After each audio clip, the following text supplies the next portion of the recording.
ಎತ್ತನ್ನು ಕತ್ತೆಯನ್ನು ಒಟ್ಟಾಗಿ ನೊಗಕ್ಕೆ ಕಟ್ಟಿ ಉಳಬಾರದು.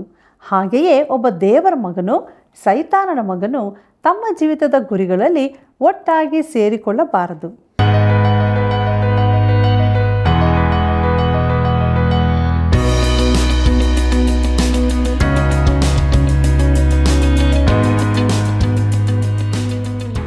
ಆತ್ಮೀಯ ಸ್ನೇಹಿತರೆ, ಸತ್ಯವೇದ ಅಧ್ಯಯನದಲ್ಲಿ ನಾವೆಲ್ಲರೂ ದಿನೇ ದಿನೇ ಆತ್ಮದಲ್ಲಿ ಬಲ ಹೊಂದುತ್ತಿದ್ದೇವೆ. ದೇವರಿಗೆ ಮಹಿಮೆಯಾಗಲಿ. ನೀವು ಮಾಡಿದ ಕಾರ್ಯಗಳಿಗಾಗಿ, ನಿಮ್ಮ ಪ್ರಾರ್ಥನಾ ಪ್ರೋತ್ಸಾಹಗಳಿಗಾಗಿಯೂ ಹೃದಯಪೂರ್ವಕವಾದಂಥ ಕೃತಜ್ಞತೆಗಳು. ಒಬ್ಬ ವಿಶ್ವಾಸಿಯು ಮತ್ತು ಒಬ್ಬ ಅವಿಶ್ವಾಸಿಯು ಯಾಕೆ ಜೊತೆಯಾಗಿ ಸೇರಿಕೊಳ್ಳಬಾರದು? ನಾವು ಹೇಗೆ ದೇವರ ಆಲಯವಾಗಿದ್ದೇವೆ ಎಂಬುದನ್ನು ಈ ದಿನ ತಿಳಿದುಕೊಳ್ಳೋಣ. ನಮ್ಮ ಅಧ್ಯಯನವನ್ನು ಪ್ರಾರಂಭಿಸೋಣ.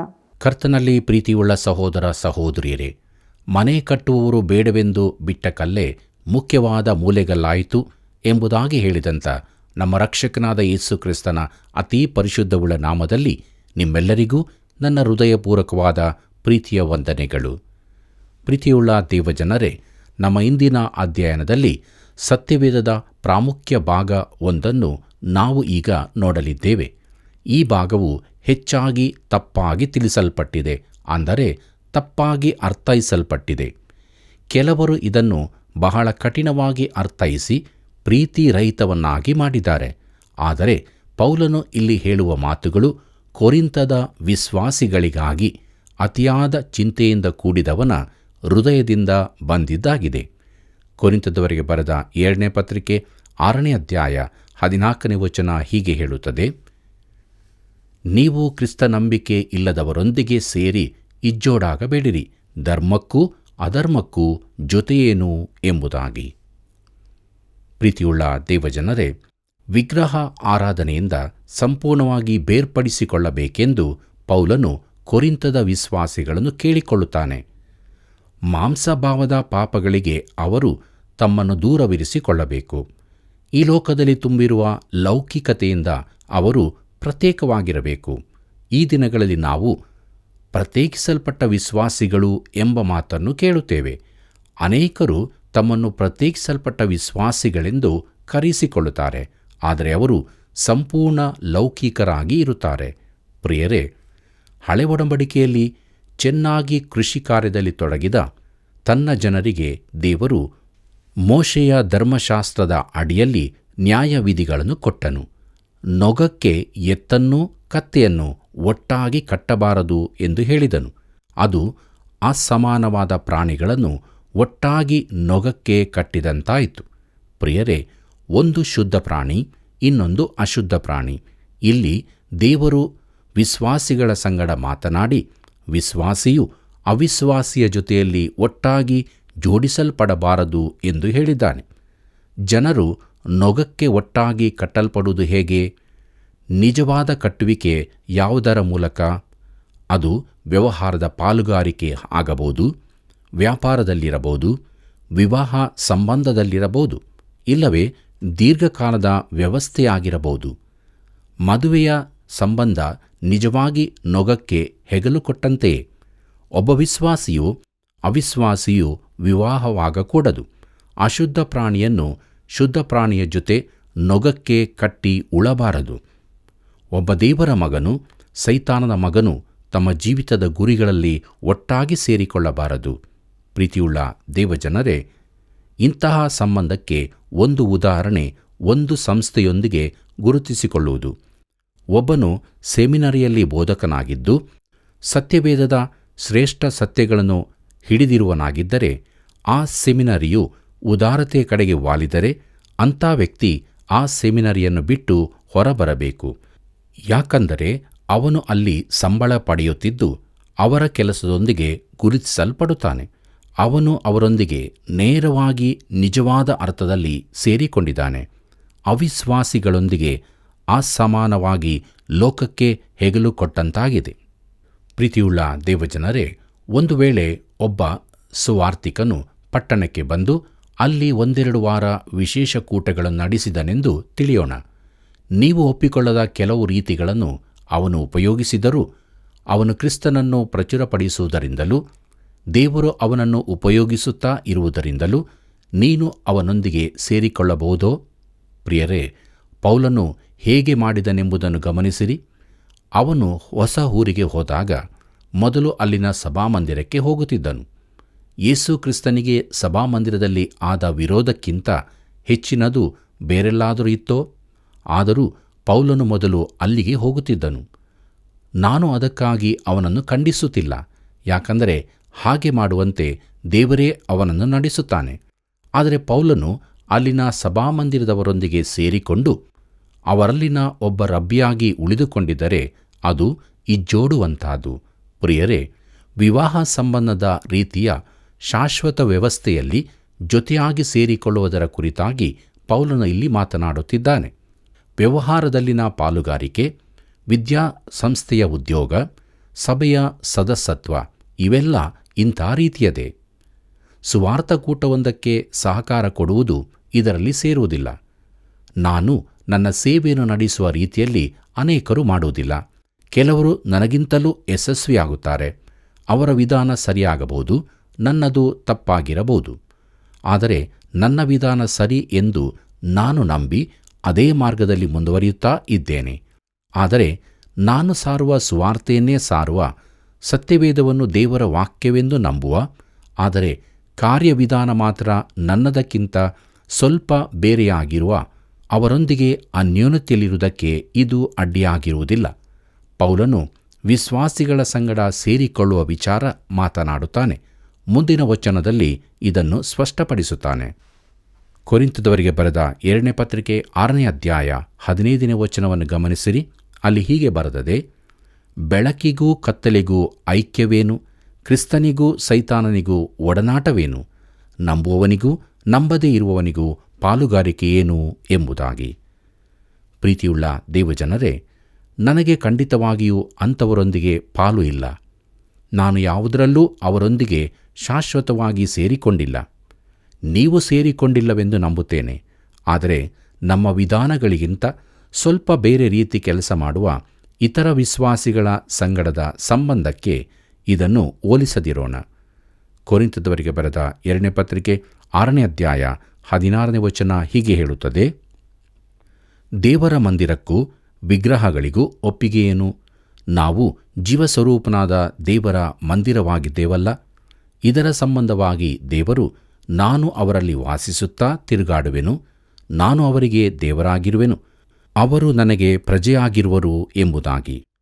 ಕರ್ತನಲ್ಲಿ ಪ್ರಿಯರೇ, ಇಲ್ಲಿ ಪೌಲನು ವಿಗ್ರಹಾರಾಧನೆಯನ್ನು ಸ್ಪಷ್ಟವಾಗಿ ಸೂಚಿಸುತ್ತಿದ್ದಾನೆ. ದೇವರ ಆಲಯಕ್ಕೂ ವಿಗ್ರಹಗಳಿಗೂ ಯಾವ ಸಂಬಂಧವೂ ಇರುವುದಿಲ್ಲ. ದೇವರ ಆಲಯ ಎಲ್ಲಿದೆ? ಈಗ ದೇವರ ಆಲಯವು ಪ್ರತಿಯೊಬ್ಬ ವಿಶ್ವಾಸಿಯ ದೇಹವಾಗಿದೆ. ನಾವು ಪವಿತ್ರಾತ್ಮನ ಆಲಯವಾಗಿದ್ದೇವೆ. ದೇವರು ವಾಸ ಮಾಡುವ ವ್ಯಕ್ತಿ ವಿಗ್ರಹಗಳೊಂದಿಗೆ ಒಪ್ಪಂದದಿಂದಿರಲು ಸಾಧ್ಯವಿಲ್ಲ. ಕೊರಿಂಥದವರಿಗೆ ಬರೆದ 2ನೇ ಪತ್ರಿಕೆ 6ನೇ ಅಧ್ಯಾಯ 17 ಮತ್ತು 18ನೇ ವಚನಗಳನ್ನು ಗಮನಿಸಿರಿ. ಅಲ್ಲಿ ನಾವು ಹೀಗೆ ನೋಡುತ್ತೇವೆ: ಆದುದರಿಂದ ಅನ್ಯಜನರ ಮಧ್ಯದಲ್ಲಿಂದ ಹೊರಟು ಬಂದು ಪ್ರತ್ಯೇಕವಾಗಿರಿ, ಅಶುದ್ಧವಾದ ಯಾವುದನ್ನೂ ಮುಟ್ಟದಿರಿ ಎಂದು ಕರ್ತನು ಹೇಳುತ್ತಾನೆ. ಇದಲ್ಲದೆ ನಾನು ನಿಮ್ಮನ್ನು ಸೇರಿಕೊಂಡು ನಿಮಗೆ ತಂದೆಯಾಗಿರುವೆನು, ನೀವು ನನಗೆ ಕುಮಾರ ಕುಮಾರಿಯರೂ ಆಗಿರುವಿರೆಂದು ಸರ್ವಶಕ್ತನಾದ ಕರ್ತನು ಹೇಳುತ್ತಾನೆ ಎಂಬುದಾಗಿ. ಪ್ರೀತಿಯುಳ್ಳ ದೇವಜನರೇ, ಕ್ರೈಸ್ತರು ಪ್ರತ್ಯೇಕವಾಗಿದ್ದು ಶುದ್ಧತೆಯ ಜೀವನ ನಡೆಸಬೇಕೆಂದು ಪೌಲನು ವಿನಂತಿಸುತ್ತಿದ್ದಾನೆ. ಮೂರ್ತಿ ಪೂಜೆಯನ್ನು ಅವನೆಂದಿಗೂ ಒಪ್ಪಬಾರದು. ಕ್ರೈಸ್ತನು ಲೌಕಿಕತೆಯಿಂದ ಪ್ರತ್ಯೇಕವಾಗಿರಬೇಕು. ಇಲ್ಲವಾದಲ್ಲಿ ಅದು ಸಭೆಯೊಳಗೂ ವಿಶ್ವಾಸಿಗಳ ಜೀವಿತಕ್ಕೂ ಪ್ರವೇಶಿಸಬಹುದು. ಅಶುದ್ಧವಾದ ಯಾವುದನ್ನು ವಿಶ್ವಾಸಿಯು ಮುಟ್ಟಲೂಬಾರದು.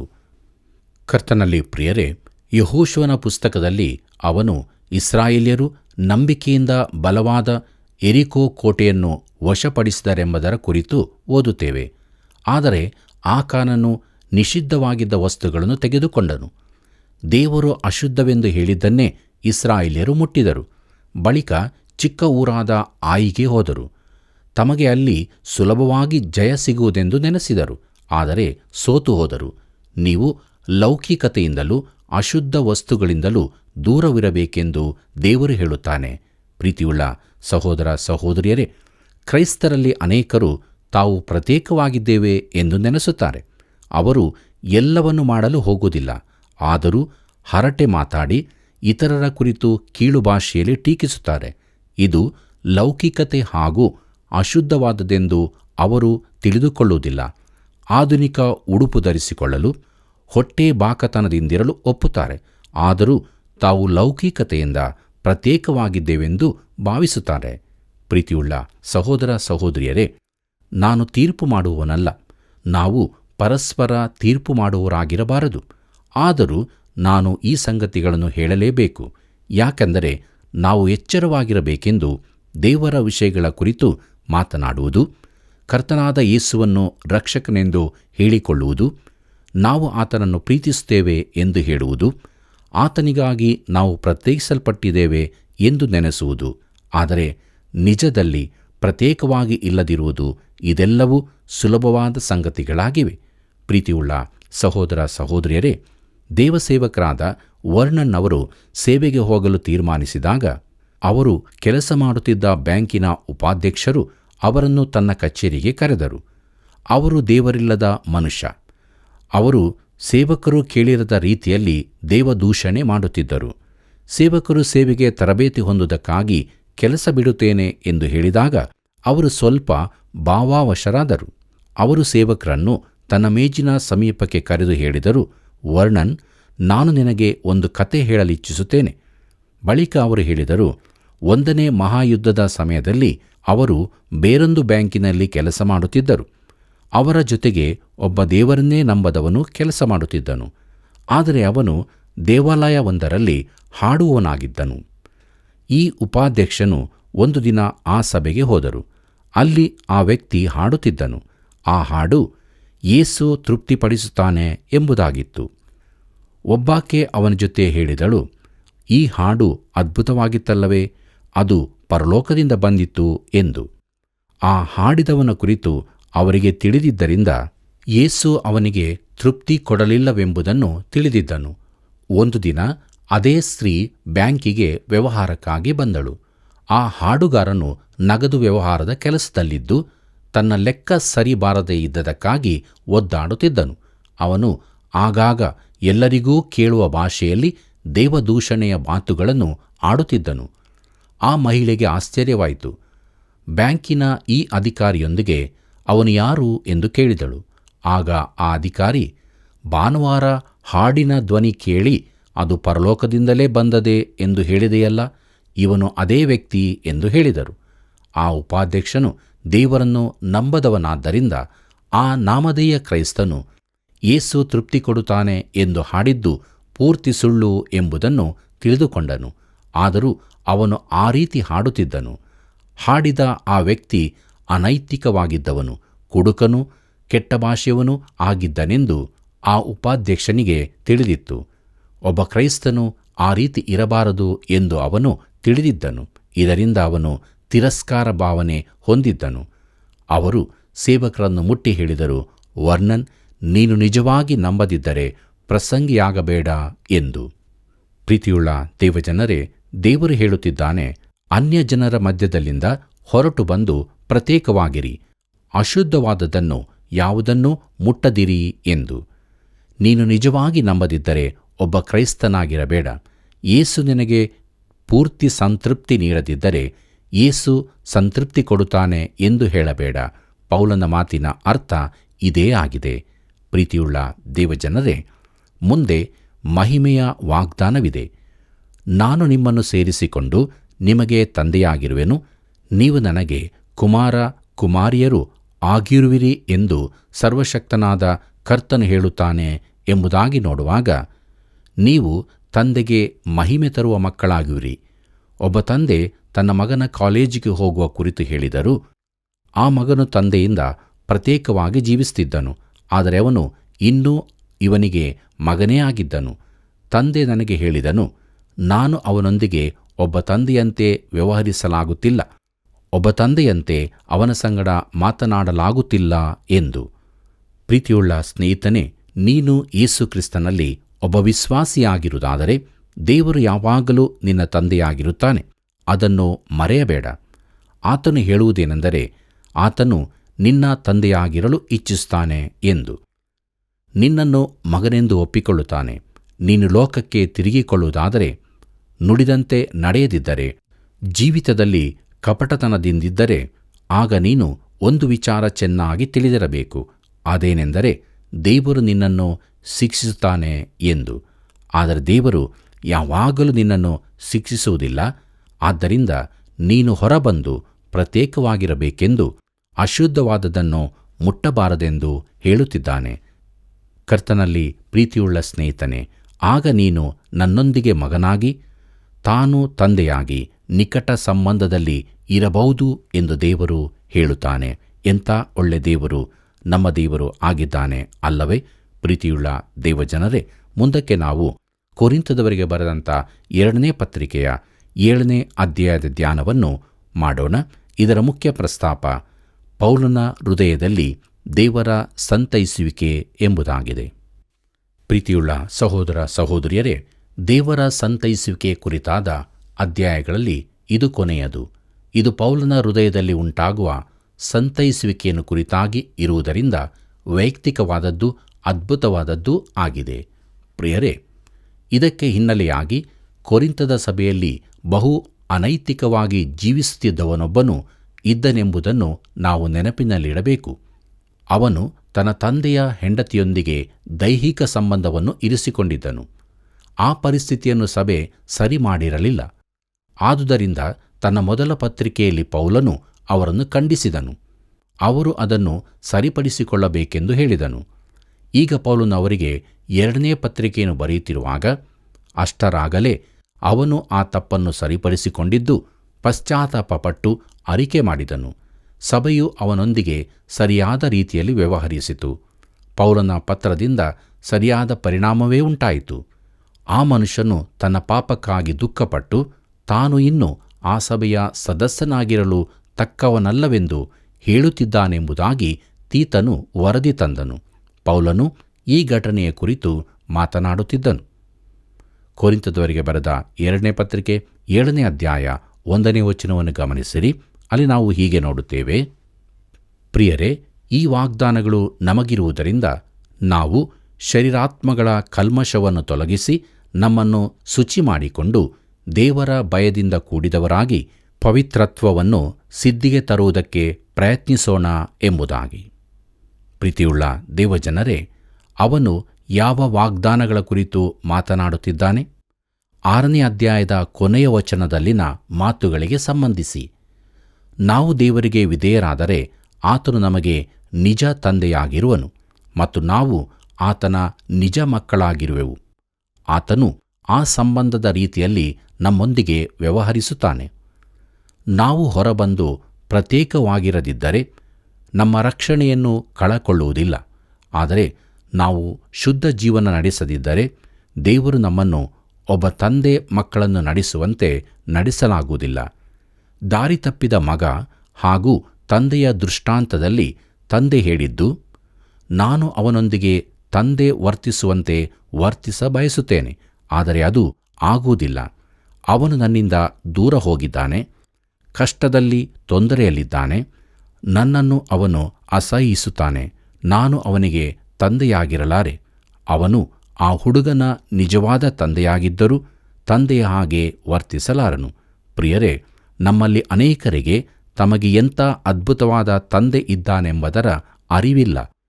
ಆತನು ನಮ್ಮ ನಿಜವಾದ ತಂದೆಯಾಗಿರುವ ಅವಕಾಶ ನಾವು ಕೊಡುತ್ತಿಲ್ಲ. ಇದನ್ನು ಸರಿಪಡಿಸಲು ನಾವೇನು ಮಾಡಬಹುದು? ಪೌಲನು ಹೇಳುತ್ತಾನೆ, ಪ್ರಿಯರೇ, ಈ ವಾಗ್ದಾನಗಳು ನಮಗಿರುವುದರಿಂದ ನಮ್ಮನ್ನು ನಾವು ಶುಚಿಪಡಿಸಿಕೊಳ್ಳೋಣ ಎಂಬುದಾಗಿ. ಪ್ರಿಯರೇ, ನಮ್ಮನ್ನು ನಾವು ಶುಚಿಪಡಿಸಿಕೊಳ್ಳುವುದು ಹೇಗೆ? ಪಾಪದ ಅಪರಾಧ ಪ್ರಜ್ಞೆಯಿಂದ ನಮ್ಮ ಮನಸ್ಸಾಕ್ಷಿಯನ್ನು ನಾವೇ ಶುಚಿಪಡಿಸಿಕೊಳ್ಳಲಾರೆವು. ಆದರೆ ದೇವರು ಕ್ರಿಸ್ತನ ಮರಣದ ಮೂಲಕ ಅದನ್ನು ಮಾಡಿದ್ದಾನೆ. ಕ್ರಿಸ್ತನು ಅದಕ್ಕಾಗಿ ತನ್ನ ರಕ್ತವನ್ನು ಸುರಿಸಿದ್ದಾನೆ. ಕ್ರಿಸ್ತನ ರಕ್ತದಿಂದ ನಮ್ಮ ಪಾಪಗಳಿಂದ ಶುಚಿಪಡಿಸಿಕೊಂಡ ಬಳಿಕ ನಮ್ಮ ಹೃದಯಗಳು ದೈನಂದಿನ ಅಶುಚಿಯಿಂದ ಶುದ್ಧಪಡಿಸಿಕೊಳ್ಳುವ ಅಗತ್ಯತೆ ಇದೆ. ನಾನು ವಾಕ್ಯವನ್ನು ನಂಬಿಕೆಯಿಂದ ಸ್ವೀಕರಿಸಿ ಆ ವಾಕ್ಯವನ್ನು ಆಧರಿಸಿ ಜೀವಿಸುವಾಗ ನಾನು ಶರೀರದ ಹಾಗೂ ಆತ್ಮದ ಎಲ್ಲ ಅಶುದ್ಧತ್ವದಿಂದ ಶುದ್ಧನಾಗುತ್ತೇನೆ. ಕರ್ತನಾದ ಯೇಸು ಇವರನ್ನು ಸತ್ಯದಲ್ಲಿ ಸೇರಿಸಿ ಪ್ರತಿಷ್ಠೆಪಡಿಸು. ನಿನ್ನ ವಾಕ್ಯವೇ ಸತ್ಯವು ಎಂದು ಹೇಳಿದರ ಅರ್ಥ ಇದೇ ಆಗಿದೆ. ಯೋಹಾನ ಬರೆದ ಸುವಾರ್ತೆ 17ನೇ ಅಧ್ಯಾಯ 17ನೇ ವಚನದಲ್ಲಿ ಇದನ್ನಾವು ಓದುತ್ತೇವೆ. ಪ್ರಿಯರೇ, ಶುಚಿಗೊಳಿಸುವಲ್ಲಿ ಉತ್ತಮ ಸಾಬೂನು ದೇವರ ವಾಕ್ಯವೇ ಆಗಿದೆ. ಅದು ನಮ್ಮನ್ನು ನಿಜವಾಗಿ ಶುದ್ಧಪಡಿಸುತ್ತದೆ. ಪ್ರೀತಿಯುಳ್ಳ ದೇವಜನರೇ, ನಮ್ಮ ಜೀವಿತದಲ್ಲಿನ ಪಾಪವನ್ನು ಶುಚಿಪಡಿಸಿಕೊಳ್ಳಲು ಪವಿತ್ರಾತ್ಮನು ನಮ್ಮನ್ನು ಬಲಪಡಿಸುತ್ತಾನೆ. ನಾವು ನಮ್ಮ ಶರೀರಾತ್ಮಗಳ ಕಲ್ಮಶವನ್ನು ತೊಲಗಿಸಿಕೊಳ್ಳಬೇಕೆಂದು ಪೌಲನು ಹೇಳುತ್ತಾನೆ. ಎಲ್ಲ ಪಾಪವು ದೇವರ ದೃಷ್ಟಿಯಲ್ಲಿ ಕಲ್ಮಶವೇ ಆಗಿದೆ. ಹಾಗಾದರೆ ಶರೀರದ ಪಾಪ, ಆತ್ಮದ ಪಾಪ ಎಂಬ ವ್ಯತ್ಯಾಸವೇನು? ಪ್ರಿಯರೇ, ಶರೀರದ ಕಲ್ಮಶವೆಂದರೆ ನಾವು ನಮ್ಮ ದೇಹದ ಮೂಲಕ ಮಾಡುವ ಪಾಪಗಳು. ಇದು ಅಶುದ್ಧ ಆಶೆ, ನಿಯಂತ್ರಣವಿಲ್ಲದ ಹಸಿವೆ, ಕುಡುಕತನ, ಹೊಟ್ಟೆಬಾಕತನ, ಲೈಂಗಿಕ ಸ್ವೇಚ್ಛಾಚಾರ, ಕ್ರಮರಹಿತ ಪ್ರೀತಿ ಇವುಗಳೇ. ಇವು ಶರೀರಭಾವದ ಪಾಪಗಳು. ಇವು ಅಸಹ್ಯವಾದವುಗಳು. ಶರೀರದ ಪಾಪಗಳನ್ನು ತಪ್ಪಲ್ಲವೆಂದು ವಾದಿಸುವ ಸಮಾಜದಲ್ಲಿ ನಾವು ವಾಸಿಸುತ್ತಿದ್ದೇವೆಂಬುದನ್ನು ಮರೆಯಬಾರದು. ಪ್ರಿಯರೇ, ಇದಕ್ಕೆ ಒಂದು ಉದಾಹರಣೆ ಅಮಲು ದ್ರವ್ಯದ ಕುರಿತು ಲೋಕದ ಅಭಿಪ್ರಾಯ. ಅಮಲು ಸೇವನೆ ತಪ್ಪಲ್ಲವೆಂದು ಹೆಚ್ಚಿನವರು ಹೇಳುತ್ತಾರೆ. ಮಾಧ್ಯಮಗಳಲ್ಲಿ ಇದರ ಕುರಿತು ಬಹಳ ಜಾಹೀರಾತುಗಳನ್ನು ನೋಡುತ್ತೇವೆ. ಇತ್ತೀಚೆಗೆ ಒಂದು ಜಾಹೀರಾತಿನಲ್ಲಿ ಹೀಗೆ ಹೇಳಿತು: ಒಬ್ಬ ಪ್ರಬುದ್ಧ, ಯೋಚನಾಶೀಲ, ಯಶಸ್ವಿ ಪುರುಷನ ಗುರುತೆಂದರೆ ಅವನು ಕಾಕ್ಟೇಲ್ ಕುಡಿಯಲು ಸಮರ್ಥನಾಗಿರುವುದೇ ಆಗಿದೆ ಎಂದು. ಎಂಥ ಪ್ರಚಾರ ನೋಡಿರಿ! ಜನರ ಮನಸ್ಸನ್ನು ಹೇಗೆ ವಶಪಡಿಸಿಕೊಳ್ಳುತ್ತಾರೆ! ಯಾವ ರಾಜಕೀಯ ಆಡಳಿತಗಾರನೂ ಇದಕ್ಕಿಂತ ಸಮಗ್ರವಾದ ಕಾರ್ಯ ಮಾಡಲಾರನು. ಮದ್ಯ ಮಾರಾಟಗಾರರು ಜನರನ್ನು ಬಹು ಸುಲಭವಾಗಿ ವಂಚಿಸುತ್ತಾರೆ. ಆದರೆ ನಾನು ಹೇಳಿದ ಜಾಹೀರಾತು ಯಾವುದೇ ಥರದ ವಿಸ್ಮಯ ಕುರಿತಾಗಿ ಅಲ್ಲ.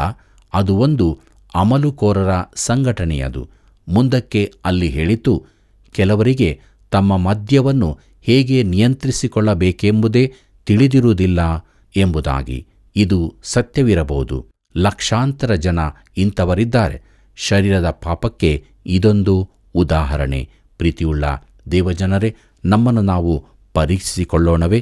ನಮ್ಮಲ್ಲಿ ಶರೀರಭಾವದ ಪಾಪವಿದೆಯೋ? ಒಂದು ವೇಳೆ ಆ ಪಾಪದಲ್ಲಿ ಇನ್ನೂ ಜೀವಿಸುತ್ತಿರುವುದಾದರೆ ಇದು ಕೃಪಾ ಸಮಯ. ಹಿಂದೆ ದೇವರ ಬಳಿಗೆ ಬರೋಣ. ನಮ್ಮನ್ನು ಆತನ ಕೈಗೆ ಒಪ್ಪಿಸಿಕೊಡೋಣ. ಶರೀರಭಾವದ ಪಾಪದಿಂದ ಬಿಡುಗಡೆ ಹೊಂದಿ ಪರಿಶುದ್ಧವಾದ ಜೀವಿತವನ್ನು ಜೀವಿಸೋಣ. ಈ ರೀತಿಯಾಗುವಂತೆ ದೇವರು ತಾನು ನಮಗೆ ಸಹಾಯ ಮಾಡಿ ನಡೆಸಲಿ. ಕರ್ತನ ಕೃಪೆಯು ಸದಾ ನಿಮ್ಮ ಸಂಗಡ ಇರಲಿ. ಪ್ರಿಯರೇ, ದೇವರು ಪರಿಶುದ್ಧನು, ನಾವು ಅಶುದ್ಧರು. ಮಾತನಾಡಲೇ ಒಂದಾಗಬೇಕಾದರೆ ಕ್ರಿಸ್ತನ ಪರಿಶುದ್ಧವಾದ ರಕ್ತದಿಂದ ತೊಳೆಯಲ್ಪಡಬೇಕು. ಶರೀರ ಭಾವದ ಅಭಿಲಾಷೆಗಳಿಂದ ಬಿಡುಗಡೆ ಹೊಂದಬೇಕು. ಆದುದರಿಂದ ನಾವು ದೇವರಿಂದ ಆರಿಸಲ್ಪಟ್ಟವರು, ಪ್ರಿಯರು ಎಂದು ತಿಳಿದುಕೊಂಡು ದೇಹ, ಆತ್ಮ, ಪ್ರಾಣದಲ್ಲಿ ಪರಿಶುದ್ಧರಾಗಿ ಸತ್ಯವಂತರಾಗಿ ಜೀವಿಸೋಣ. ಬನ್ನಿ, ನಾವು ಈಗ ಪ್ರಾರ್ಥನೆಯನ್ನು ಮಾಡೋಣ. ಕೃಪೆಯಲ್ಲಿ ಐಶ್ವರ್ಯವುಳ್ಳಂಥ ನಮ್ಮ ತಂದೆಯಾದ ದೇವರೇ, ಎಂಥ ಒಳ್ಳೆಯ ಸತ್ಯದ ಆಲೋಚನೆಗಳನ್ನು ನಿನ್ನ ಜೀವವುಳ್ಳ ವಾಕ್ಯಗಳ ಮೂಲಕ ನಮಗೆ ಕಲಿಸ್ತಾ ಇದ್ದೀಯ. ಅದಕ್ಕಾಗಿ ಸ್ತೋತ್ರ. ಪ್ರಿಯ ಕರ್ತನೆ, ನಾವು ವಿಶ್ವಾಸಿಗಳಾಗಿದ್ದು ಅವಿಶ್ವಾಸಿಗಳೊಂದಿಗೆ ಇಜ್ಜೋಡಾಗಬಾರದೆಂದು ನಿನ್ನ ವಾಕ್ಯದಲ್ಲಿ ತಿಳಿಯಪಡಿಸ್ತಾ ಇದ್ದಿ. ಈ ಕಾರ್ಯಕ್ರಮವನ್ನು ಕೇಳ್ತಿರುವಂಥ, ವೀಕ್ಷಿಸುತ್ತಿರುವಂಥ ನಮ್ಮ ಪ್ರೀತಿಯ ಬಾಂಧವರನ್ನು ಆಶೀರ್ವದಿಸು. ಅವರಲ್ಲಿ ಏನೇನು ಸಮಸ್ಯೆಗಳಿದೆಯೋ, ವಿವಾಹದ ಕುರಿತು ಏನೇನು ಸಮಸ್ಯೆಗಳಿದೆಯೋ ಕರ್ತನೆ, ಸಹಾಯ ಮಾಡು. ನಿನ್ನ ವಾಕ್ಯಗಳ ಮೂಲಕ ಅವರಿಗೆ ಎಚ್ಚರಿಕೆಯನ್ನು ನೀಡಿ ನಿನ್ನ ಸನಾತನ ಮಾರ್ಗದಲ್ಲಿ ನಡೆಸು. ಯೇಸುವಿನ ನಾಮದಲ್ಲಿ ಬೇಡಿದ್ದೇವೆ, ಆಮೇನ್. ಪ್ರಿಯ ವೀಕ್ಷಕರೇ, ನಿಮ್ಮ ಹೃದಯಕ್ಕೆ ಆದರಣೆ ನೀಡಿದ ಈ ಕಾರ್ಯಕ್ರಮದ ಬಗ್ಗೆ ಎಷ್ಟು ಜನರಿಗೆ ತಿಳಿಸಿದ್ದೀರಿ? ಹಿಂದೆ ಇತರರಿಗೆ ತಿಳಿಯಪಡಿಸಿರಿ. ತಪ್ಪದೆ ಕರೆ ಮಾಡಿರಿ. ಮುಂದಿನ ಕಾರ್ಯಕ್ರಮದಲ್ಲಿ ಮತ್ತೆ ಭೇಟಿಯಾಗೋಣ. ವಂದನೆಗಳು.